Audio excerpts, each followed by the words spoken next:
Bonjour, c'est Margot. Nous sommes aujourd'hui le mardi 21 novembre 2023. Voilà, j'espère que vous allez bien. Il y a pas mal de choses à regarder dans l'actualité. Donc, on va commencer. D'abord, écoutez, il y a eu ce samedi, dans un petit village de la Drôme, dont je me rappelle plus très bien le nom, une bande de voyous sont venus poignarder des jeunes gens qui dansaient. C'était un bal, mais privé, un bal payant, je crois, ou privé, organisé par le comité des fêtes du village, donc un village de 500 habitants dans la Drôme. Malheureusement, il y a pas loin, il y a une cité, comme on dit, une cité sensible. Et on a un résultat, il y a un jeune homme, Thomas, 16 ans, qui a été poignardé. Et voilà, et qui est décédé. Donc les médias, pour essayer de minimiser l'affaire, parlent de rixe, mais c'est pas du tout une rixe. On a les témoignages des gens qui étaient sur place qui disent que c'était pas du tout une rixe. Alors évidemment, on va faire un tirage là-dessus parce que c'est très inquiétant et on voudrait savoir si, compte tenu de l'inefficacité, c'est le moins qu'on puisse dire, des pouvoirs publics, qu'est-ce qu'on peut faire, qu'est-ce qui va se passer. Donc on va tout de suite analyser cette affaire. Ça risque de pas être très folichon. Moi je constate une chose quand même, avant de passer au tirage, c'est que les médias, mais franchement, sont pas crédibles. Parce que pour le film là dont je vous ai parlé samedi, tous les médias ont dit que c'était un navet complotiste. Bon, ce n'est ni un navet, ni un film complotiste, déjà. Et s'ils n'en avaient pas tant parlé, personne ne serait allé le voir, et le film serait passé complètement inaperçu. Donc j'en conclus que la presse n'est pas intelligente. Première chose. Deuxième chose, là, on nous dit une rixe, alors que c'est pas une rixe. Deuxième chose, donc, la presse n'est pas intelligente et pense que nous ne sommes pas intelligents. Ça montre quand même un degré de déliquescence qui est quand même qui est avéré, sans compter cette sordide histoire d'un, comment il s'appelle, un sénateur qui a drogué une députée avec une je ne sais quelle drogue. Enfin, vous voyez un peu le niveau où en est nos représentants, que ce soit l'Assemblée ou le Sénat. C'est plus étonnant de voir ce qu'on voit quand on voit qui fait les lois. Bref, alors, maintenant je me concentre parce que c'est extrêmement sérieux. L'affaire en question de cet attentat qui a eu dans ce petit village de la Drôme. Et bon, est-ce qu'on a une chance d'échapper à ces choses-là, quoi?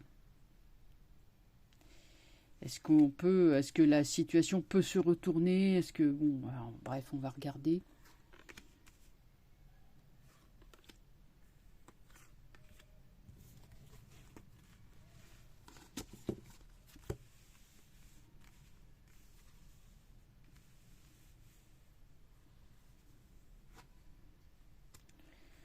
Alors, Lune, ça c'est un endroit clos, protégé, route fortune, le pays, les choses n'évoluent plus, le monde, l'impératrice.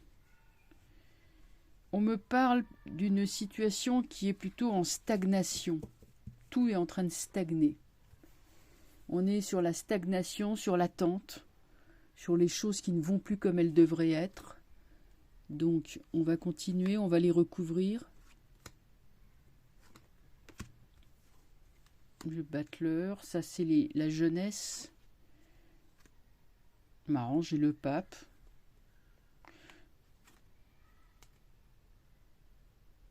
Alors, les autorités regardent ailleurs. La jeunesse est menacée par les forces du mal. Moi, je peux considérer que l'impératrice, c'est la France, c'est-à-dire un pouvoir, ouais, le pouvoir au féminin, c'est-à-dire un pouvoir qui... La France, elle s'est bâtie surtout sur sa législation, hein, sur la loi. Hein, on n'est pas dans la loi du plus fort, on est normalement dans les...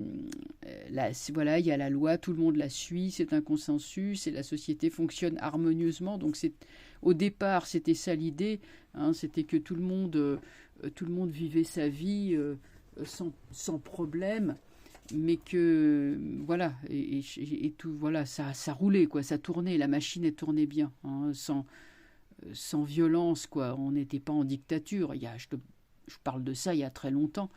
Mais malheureusement, cette époque de la douce France, elle est en train de tomber en morceaux. Et ceux qui ont autorité avec le pape, parce que je ne sais pas si j'ai sorti l'empereur là, non, il n'y est pas. Il y a l'impératrice. Ceux qui ont l'autorité avec le pape regardent ailleurs. Là, je dirais plutôt c'est les médias, hein, avec l'antenne. Voilà. Ouais, c'est de l'enfumage. Avec la roue de fortune, c'est souvent que ça arrive maintenant. C'est quotidien, peut-être même. Mais oui, c'est quotidien. Voilà, tous les jours, il y a des trucs qui se passent comme ça. Là, on est dans un divorce entre le pays réel, hein, on va dire, et puis une élite, entre guillemets, qui est déconnectée. Ou alors, si elle est connectée, c'est encore pire. Alors là, Maison Dieu. Bon, évidemment, cette combinaison, elle est quand même vachement néfaste, malheureusement. Arcane sans nom. Il y a des attaques à l'arme blanche, effectivement, qui sont dirigées contre les jeunes. Ça, c'est clair, c'est confirmé. Tempérance. Il y aura quand même une solution qui sera proposée de paix. Il y aura quand même, le chariot, c'est la police ou l'armée. Il y aura quand même une intervention qui va venir. Il y aura une tentative de redresser les choses. Alors la force, normalement, à l'envers, bon, c'est pas mauvais, mais c'est retardé parce que la corruption qu'il y a dans notre pays, elle est telle que pour maîtriser cette violence, il va falloir mettre le paquet. Mais il y a quand même quelque chose qui va finir par être fait pour arrêter le massacre. En tout cas, enfin, je m'excuse de parler comme ça. Apparemment, le jeu a l'air de dire qu'on ne va pas être massacré comme ça jusqu'au dernier, qu'il va y avoir une telle pression que ça va quand même finir par se réveiller. Ils vont quand même finir par mettre des moyens en œuvre. Ça m'étonne, mais enfin, ils vont quand même faire ce pourquoi ils sont payés, hein, c'est-à-dire agir. Surtout au niveau quand même de l'intérieur, hein. Bon, la force est renversée, j'aurais préféré qu'elle soit droite. J'ai justice renversée. Alors on a beaucoup de bâtons dans les roues de la part de certains magistrats qui ne sont pas franchement d'une impartialité absolue. Hein, y a de la politique, tout ça. Le pays, en fait, il est bloqué dans ses rouages par des gens pour qui apparemment le sabotage semblerait être la règle. Il y a une volonté de saboter notre pays au niveau des institutions. Je ne vous le cache pas. Je le vois.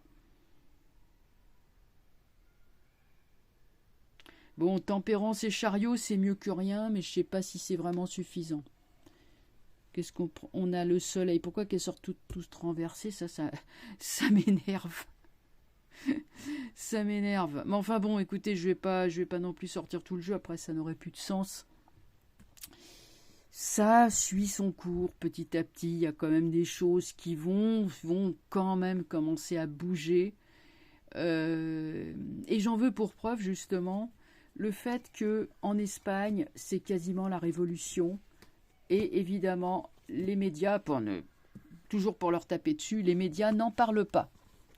Alors, en Espagne, c'est un truc quand même incroyable. C'est-à-dire que la France, elle est encerclée, moi je vous le dis. Parce que l'Espagne, qui fait pourtant partie de l'Union européenne, là, ils sont en révolution. Alors, qu'est-ce qui s'est passé? Bon, leur président actuel s'appelle Pedro Sánchez, pour se faire réélire, donc il y a quelque temps de ça, il n'y a pas longtemps, il a amnistié un certain nombre d'hommes politiques qui avaient notamment, notamment les indépendantistes catalans qui avaient essayé de faire sécession avec la Catalogne, c'était en 2007, et d'autres. Donc là, ça a fait un grand scandale en Espagne. Et donc Pedro Sánchez, craignant de se retrouver Sanchez, oui, ça celle-là, il fallait que je la place. Donc il a fait cette espèce de magouille. Et là, effectivement, le parti Vox, mais pas que le parti Vox, d'autres partis, le Parti populaire, qui sont marqués à droite. Madrid, il y a des centaines de milliers de personnes dans la rue pour destituer le gouvernement de Sanchez, qui est le PSOE, le Parti socialiste espagnol. Donc, moi, je veux dire, il y a des prémices, moi, qui me font penser à la guerre civile espagnole. Ça avait commencé comme ça, justement. Avec évidemment une contre-réaction de la part des loyalistes, ceux qui étaient fidèles à Alphonse XIII c'était quand il y avait eu la République espagnole de proclamer. Bon, c'est vieux, c'était dans les années 30. Mais enfin, en tout cas, qu'est-ce qui se passe? En Espagne, là, il y a un retour de bâton. Je veux dire, je crois que les Espagnols sont fatigués de certains courants de pensée. Après la chute de Franco, etc. C'était la Movida, bon, très bien. Mais je pense que c'est allé trop loin. Ça va dans l'air du temps, avec l'entrée de Pluton en Verseau. Pluton qui va mettre à nu les véritables motivations des gens, les humanistes bien-pensants, l'extrême gauche humanitariste, etc. Donc on va voir leur véritable motivation. C'est Pluton qui va le faire. Et puis ça, c'est une première chose. Et puis en Argentine, c'est pareil. Ils ont eu un homme qui... Carlos Meio, j'arrive pas à prononcer son nom, un homme qui, comment dirais-je, il est un peu anarchiste, beaucoup trumpiste et anti-système. Alors, bon, qu'est-ce que ça va donner, on ne sait pas. La presse, pour ne pas, le baromètre français, pour ne pas changer, le critique énormément, donc ça doit être quelqu'un sûrement d'intéressant. Vous savez, faut lire à l'envers des fois, pas toujours, mais des fois. Alors, nous, les Français, sommes isolés, mais je pense que là, il y a une lame de fond qui va aller dans le sens du rétablissement des gouvernements conservateurs ou souverainistes ou ce genre de choses. Alors, je voudrais regarder la situation de la France là-dedans, qui me paraît quand même être prise dans un raz-de-marée. Également, vous voyez ce que je veux dire? C'est un comment dirais-je, un désordre indescriptible. D'ailleurs, c'était dans toutes les prophéties. Il est écrit que le Christ reviendra quand le désordre sera tel que plus aucune solution ne semblera possible. Et il est dit qu'il reviendra comme un voleur, c'est-à-dire il reviendra sans se faire voir. Donc là, on va regarder ces courants souverainistes, ces courants de retour aux valeurs traditionnelles qu'on peut voir notamment en Espagne et dans une certaine mesure en Argentine. Une certaine mesure, parce que l'homme me semble assez anarchiste, ce monsieur Carlos, l'Argentin. Mais bon, donc plutôt libéral. Mais bon, je ne sais pas quoi en penser. J'interrogerai peut-être sur cet homme-là plus tard. Mais en tout cas, moi, je voudrais regarder un petit peu qu'est-ce qui se passe dans le monde et les impacts sur la France. Donc le monde, on voit que le monde, effectivement, c'est en train de bouger et qu'il y a un retournement de situation. C'est-à-dire qu'on en a marre de l'universalisme bien pensant. Ça, ces choses-là, ça commence à être vraiment ennuyeux. Très, très ennuyeux. Les peuples en ont marre. Donc là, avec le mat, il y a une nouvelle aventure qui est en train de se dessiner pour l'humanité. Il y a aussi des gens qui vont prendre la fuite, ça je l'ai déjà vu et je le redis. Des gens, de ceux qui ont bien profité du système, vous voyez, tout en faisant la morale, le doigt levé là et tout, ceux-là vont se sauver très vite. Bon, tempérance, on va revenir quand même à plus d'équilibre, de bon sens et de restauration. C'est un peu comme si on revenait à la restauration. Vous voyez, il y a une période en France qui s'est appelée comme ça, la restauration. C'est-à-dire que on essaye de redresser le pays. On restaure. Bon, papesse renversée. La papesse parle de quelque chose qui se fait en profondeur, mais en même temps, le fait qu'elle soit renversée dit que ça ne va pas aller de soi, qu'il y a quand même des forces cachées qui s'opposent à la nouveauté du mat, et il y a quand même un but de faire tomber les pays. Mais en même temps, la tempérance parle quand même de retour à la puissance des anges angéliques, c'est-à-dire la puissance divine qui est là et qui prédomine. Donc on peut dire, alors c'est un jeu qui est quand même très spirituel, on peut dire que la France n'est pas une île et peut se retrouver décontenancée par ce nouveau tournant qui est quand même qui est là et qui comment je pourrais dire ça, qui se dessine là. Alors bon, qu'est-ce que j'ai sur la papesse? Je vais quand même les recouvrir. On va regarder le pape renversé. Il y aura chute de tout. Moi je confirme de tous les bien-pensants. Il y a renouveau sur le monde. Le monde extérieur est en train de se renouveler. Nouveauté, ouais, mat de jugement, on est vraiment sur de la nouveauté. Il y a quelque chose qui est en train de changer. Il y a une annonciation. On dit l'apocalypse. On dit là, il y a vraiment quelque chose qui se passe. De nouveau, de délivrance. Alors, ceux qui essayent de comprendre, ils y comprendront rien. Je dirais que un peu les conseillers secrets, etc., les éminences grises, eh bien, elles vont se retrouver déboussolées.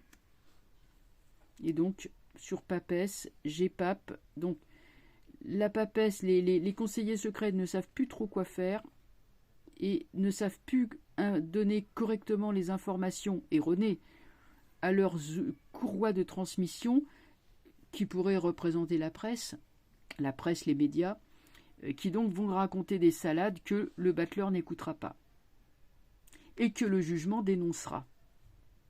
Le jugement, c'est la vérité.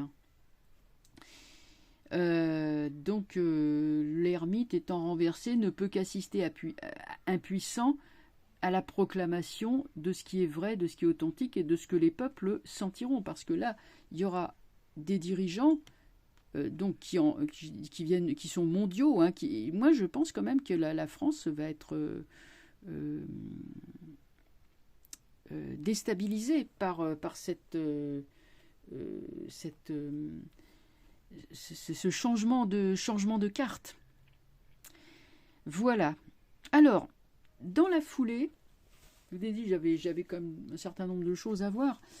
Dans la foulée, moi, je voudrais savoir quand même qui est ce monsieur. Alors, monsieur Klaus Schweppes. J'aimerais bien savoir qui c'est ce bonhomme-là, parce que quand je le regarde, d'abord, je trouve qu'il ressemble à Hollande, physiquement, et j'ai l'impression qu'il a autant de charisme que monsieur Hollande. Oui, non, je sais. Vous allez dire que je persifle.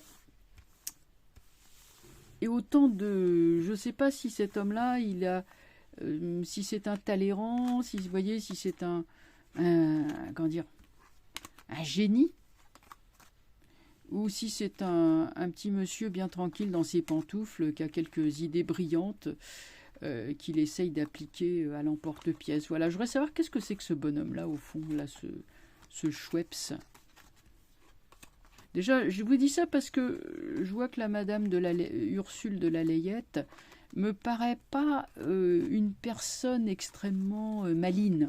Hein, elle se fait prendre la main dans le sac avec des SMS, enfin ce genre de choses que ne ferait pas normalement un dirigeant ayant un peu de bouteille. Moi